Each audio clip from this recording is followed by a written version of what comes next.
Hi friends, நான் உங்கள் கோகுல் முருகன். இன்றைக்கி வீடியோவில் நம்ம என்ன பார்க்க போகிறோம்னா, காந்தா மூவி ரிவ்யூ தான் பார்க்க போகிறோம். வாங்க வீடியோக்குள்ளே போகலாம். காந்தா இந்த மூவியோட ஸ்டோரி என்னென்னு பார்த்தீங்கன்னா, ஒரு டேரக்டர் வந்து ஒரு நாடக நடிகர் வந்து சாப்பாட்டுக்கே கஷ்டப்பட்டுட்டு இருக்காரு. அவரை கூட்டிகிட்டு வந்து அவருக்கு நடிகர் சான்ஸ் வாங்கி கொடுத்து அவரை வந்து ஹீரோவாக மாற்றுறாரு. அவரும் பார்த்தீங்கன்னா கஷ்டப்பட்டு அவரும் ஹீரோவாக மாறிடுறாரு. டாப் லெவல் ஹீரோவாக மாறிடுறாரு. அதுக்கப்புறம் பார்த்தீங்கன்னா அவங்க 2 பேரும் சேர்ந்து ஒரு படம் டைரக்ட் பண்ணி அவரை நடிக்க வேண்டிய சிச்சுவேஷன் வருது. அந்த சமயத்தில் பார்த்தீங்கன்னா அந்த ஹீரோ வந்து டாப் லெவலில் இருக்கிறதுனால அவர் ஃபேன்ஸுக்கு பிடிக்கிற மாதிரி சீன்ஸ் எல்லாம் வைக்கணும்னு சொல்லி அவர் கொஞ்சம் மாஸ் எலிமெண்ட்ஸ் எல்லாம் ஆட் பண்ணுறாரு. அதில் கடுப்பான அந்த டேரக்டர் பார்த்தீங்கன்னா, நான் சான்ஸ் வாங்கி கொடுத்தா இவன் ஹீரோ ஆனால் இவன் பாரு எவ்வளோ சீன் போடுறான் அப்படிங்கிற ஒரு ஈகோ வந்து கிளாஸ் ஆகிடுது 2 பேர்த்துக்குமே. இவர் பார்த்தீங்கன்னா டாப் லெவல் நடிகரன், இவருக்கு பார்த்தீங்கன்னா இவர் தான் வந்து ஹீரோ சான்ஸ் வாங்கி கொடுத்தாரு அப்படிங்கிறது 2 பேர்த்துக்கும் உள்ள ஈகோ வந்து கிளாஸ் ஆகிடுது. அதுக்கப்புறம் பார்த்தீங்கன்னா அந்த ஹீரோயின் பார்த்தீங்கன்னா அந்த சமுத்திரக்கனியினால் வந்து அவங்களும் உருவாக்கப்படுறாங்க.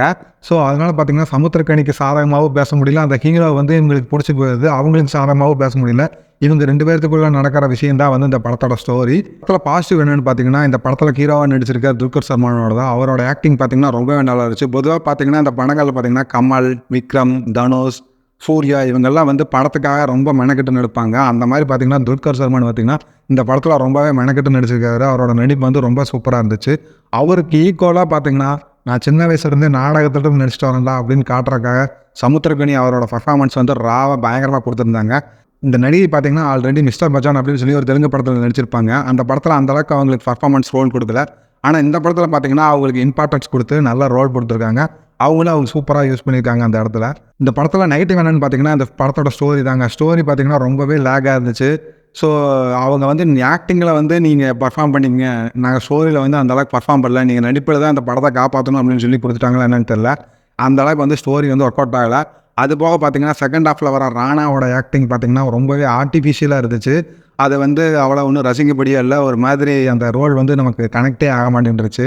இந்த படத்தோட கன்க்ளூஷன் என்னென்னா, ஒருத்தருக்கு உதவி செய்கிறாங்கன்னா அவங்க உதவி வாங்கினாங்கல்ல அவங்களுக்கு பார்த்தீங்கன்னா, காலத்தினால் செய்த நன்றி சிறிதெனினும் ஞானத்தால் மானப்பெரிது அப்படின்னு சொல்லி திருவள்ளுவர் சொல்லியிருக்கிறாரு. அதாவது ஒரு சின்ன உதவி செஞ்சாலே அது உலகத்தை விட பெருசு அப்படிங்கிற மாதிரி அவங்க உணரணும் அப்படிங்கிறது தான் சொல்லியிருக்கிறார். இதுவே இந்த உதவி செஞ்சாங்க பார்த்தீங்களா, உதவி செஞ்சவங்களுக்கு வந்து என்னென்னா, நீ எந்த ஒரு எதிர்பார்ப்பும் இல்லாமல் ஒரு என்ன செய்கிறையோ அதுதான் அவங்களுக்கு செய்கிற உதவி அப்படிங்கிற மாதிரி சொல்லியிருக்காரு. ஒருத்தவங்களுக்கு வந்து நீங்கள் உதவி செய்யணும்னு முடிவு பண்ணிட்டீங்க, டிசைட் பண்ணிட்டீங்க, அவங்களுக்கு உதவி செஞ்சுட்டீங்க, அந்த உதவி வந்து நீங்கள் அந்த அன்னைக்கே மறந்துடணும், அவ்வளோதான் நான் செஞ்ச உதவி அவ்வளோதான் அப்படின்னு. இந்த உதவி வாங்கினவங்க வேணால் நினச்சி பார்க்கலாம், இந்த மாதிரி எனக்கு உதவி செஞ்சாங்கன்னு நினச்சி பார்க்கலாம். இப்போ நீங்கள் உதவி செஞ்சுட்டு அதுக்கப்புறம் அவங்ககிட்ட இருந்து நீங்கள் எதிர்பார்க்கறது, நீங்கள் பணமாவோ பொருளாவோ இல்லை மதிப்பாவோ இல்லை மரியாதையாவோ, ஒருத்தருக்கு நீங்கள் உதவி செய்கிறதுக்கு முன்னாடி நீங்கள் எந்த ஒரு எதிர்பார்ப்புமே இல்லாமல் செஞ்சீங்கன்னா தான் அதுக்கு பேர் தான் உதவி. நீங்கள் உதவி செஞ்சுட்டு அதுக்கப்புறம் நான் அந்த மாதிரி செஞ்சேன், இவன் இந்த மாதிரி எனக்கு செய்யலை, திருப்பி செய்யலை அப்படின்னு நீங்கள் நினச்சிங்கனாலே அது வந்து உதவி கிடையாது. ஸோ அதுதான் இந்த படத்தோட மைய கருத்தாக இருக்குது.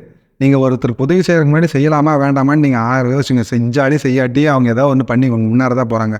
ஒரு ரூட்டில் போகிறாங்கன்னா அவங்க ஏதோ ஒரு வகையில் முன்னேறணுன்னு தான் முன்னேறிடுவாங்க.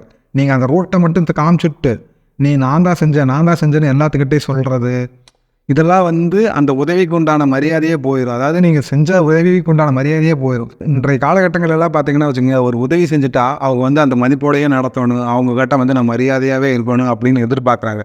இந்த எதிர்பார்ப்பே வந்து இங்கே தப்பாக இருக்குது. இந்த படத்துக்கு என்னோட ரேட்டிங் பார்த்தீங்கன்னா 6.5 கொடுப்பேங்க. One time watchable. இந்த படத்தில் நடிச்சுக்கிறவங்களாம் சூப்பராகவே நடிச்சிருக்காங்க. அந்த காலத்து நடிகர்கள் மாதிரி நல்லாவே நடிச்சிருக்காங்க தத்துரூபமாக. ஆனால் ஸ்டோரியாக கொஞ்சம் கோட்டை விட்டதுனால நமக்கு வந்து போர் அடிக்கிற மாதிரி இருக்கும். ஸோ இந்த வீடியோ உங்களுக்கு பிடிச்சிருந்துச்சுன்னா லைக் பண்ணுங்கள், ஷேர் பண்ணுங்கள், மறக்காமல் சப்ஸ்கிரைப் பண்ணுங்கள். Thank you friends.